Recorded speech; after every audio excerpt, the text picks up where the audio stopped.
สวัสดีวันนี้จะมาเสนอเรื่องการสร้างใบเสนอราคาเนาะในภาคของการขายเนาะการขายนี่หมายความว่าเราจะสามารถ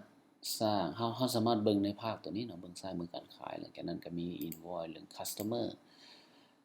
ก็คือลูกค้าเนาะลูกค้าหมายความว่าเราสามารถเบิ่งอยู่ในนี้ได้แล้วก็เราจะส่งให้ลูกค้าได้เราก็สามารถเลือกได้เนาะ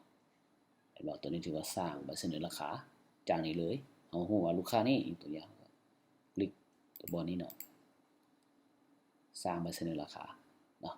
หรือว่าวิธีหนึ่งก็คือเป็นเขาอยู่นี่เนาะอันนี้เป็นลูกค้าทั้งหมดเลยที่ผ่านกับลูกค้า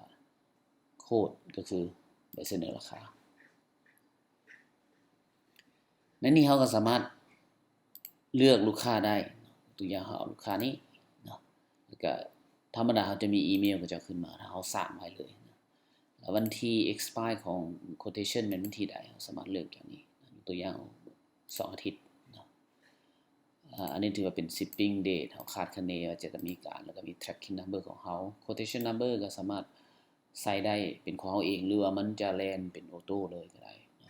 หลังจากนั้นสถานที่ก็เขาจะเบิ่งว่าแม่นเขาเฮ็ดธุรกิจอยู่ในบ่อนไหนตัวอย่างสมมุติเขามีหลายธุรกิจอยู่ในแต่ละเขตแตกต่างกันเขาก็สามารถเลือกสถานที่ได้เนาะก็นี่ว่าเป็นนครหลวงเวียงจันทน์ตัวอย่างและการบริการนี่เขาอันนี้มันหมายความว่าเขาสามารถเลือกได้นะสินค้าเขาสั่งอะไรอยู่ในสต็อกของเขามีอย่างใดตัวอย่างว่าเขาจะขายเครื่องโค้กเนาะสมมุติโค้กมันจะขึ้นมาเองเนาะเขาก็เลือกอยู่ในนี้เนาะโค้กนี่เนาะวันนี้ขั้นโค้กหมายความว่ามันจะขึ้นมาเองหลังจากนั้นเราจะต้อง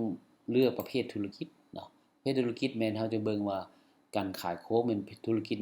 เกี่ยวกับหยังพวกเขาสร้างขึ้นก็คือมีธุรกิจที่ปรึกษาโรงแรมและร้านอาหารนะแล้วก็ส่วนแบ่งพาหนะพวกเซารถส่วนแบ่งรถแล้วก็ธุรกิจโฆษณาตัวอย่างเขามี 3-4 ธุรกิจ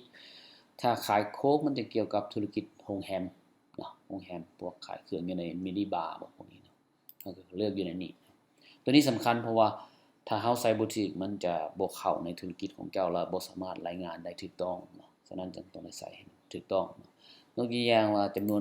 นนี้เขาขายอยู่เขามีอยู่ในสต็อกนี่69ป๋องเนาะส่วนเขาขายอยู่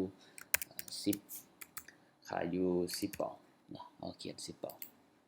จะมีราคาขึ้นมาอยู่ในนี้นะแล้วก็มีเนื้อในข้อความที่เขาจะเขียนหาลูกค้านะสามารถเขียนอยู่ในนี้หรือเขียนอยู่ในนี้ก็ได้นะแล้วเขาก็เซฟนะก็ถือว่าจบสำหรับการสร้างใบเสนอราคาแต่มันอาจจะมีปัญหาตัวเรื่อง GIT เนาะ GIT เป็น tax ถ้าเราต้องได้ใส่ tax เนาะสมมุติว่า VAT